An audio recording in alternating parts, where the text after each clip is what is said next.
شروع اللہ کا نام لے کر جو بڑا مہربان نہایت رحم والا ہے۔ الف لام میم را۔ اے نبی، یہ کتاب الہی کی آیتیں ہیں اور جو کچھ تمہارے پروردگار کی طرف سے تم پر نازل ہوا ہے حق ہے، لیکن اکثر لوگ ایمان نہیں لاتے۔ اللہ وہی تو ہے جس نے ستونوں کے بغیر آسمان جیسا کہ تم دیکھتے ہو اتنے اونچے بنائے، پھر عرش پر جلوہ افروز ہوا اور سورج اور چاند کو کام میں لگا دیا۔ ہر ایک میعاد معین تک گردش کر رہا ہے۔ وہی دنیا کے کاموں کا انتظام کرتا ہے۔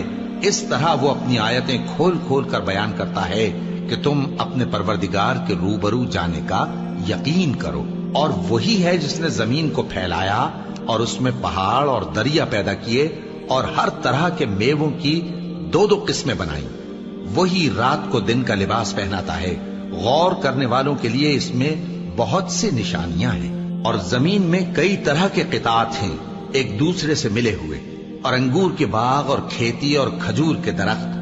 بعض کی بہت سی شاخیں ہیں اور بعض کی اتنی نہیں ہوتی، باوجود کہ پانی سب کو ایک ہی ملتا ہے۔ اور ہم بعض میووں کو بعض پر لذت میں فضیلت دیتی ہیں، اور اس میں سمجھنے والوں کے لیے بہت سی نشانیاں ہیں۔ اگر تم عجیب بات سننی چاہو تو کافروں کا یہ کہنا عجیب ہے کہ جب ہم مر کر مٹی ہو جائیں گے تو کیا اثر نو پیدا ہوں گے؟ یہی لوگ ہیں جو اپنے پروردگار سے منکر ہوئے ہیں، اور یہی ہیں جن کی گردنوں میں طوق ہوں گے، اور یہی اہل دوزخ ہیں کہ ہمیشہ اس میں جلتے رہیں گے۔ اور یہ لوگ بھلائی سے پہلے تم سے برائی جلدی سے مانگتے ہیں، یعنی طالب عذاب ہیں، حالانکہ ان سے پہلے عذاب واقع ہو چکے ہیں۔ اور تمہارا پروردگار لوگوں کو باوجود ان کی بے انصافیوں کے معاف کرنے والا ہے، اور بے شک تمہارا پروردگار سخت عذاب دینے والا ہے۔ اور کافر لوگ کہتے ہیں کہ اس پیغمبر پر اس کے پروردگار کی طرف سے کوئی نشانی کیوں نازل نہیں ہوئی؟ اے نبی، تم تو صرف خبردار کرنے والے ہو، اور ہر ایک قوم کے لیے رہنما ہوا کرتا ہے۔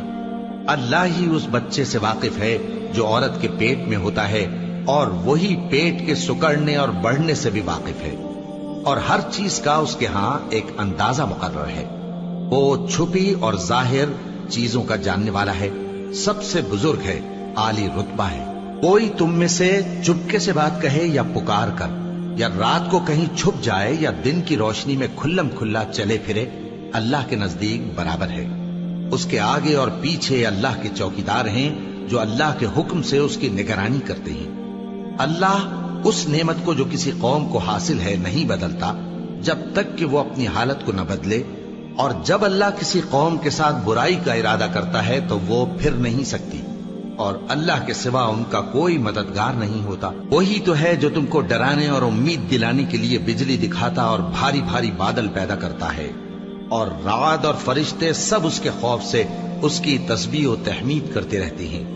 اور وہی بجلیاں بھیجتا ہے، پھر جس پر چاہتا ہے گرا بھی دیتا ہے، جبکہ وہ اللہ کے بارے میں جھگڑتے ہیں، اور وہ بڑی قوت والا ہے۔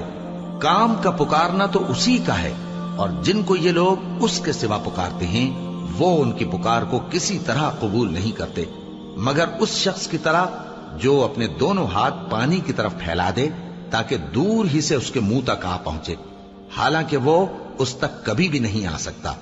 اور اسی طرح کافروں کی پکار بیکار ہے۔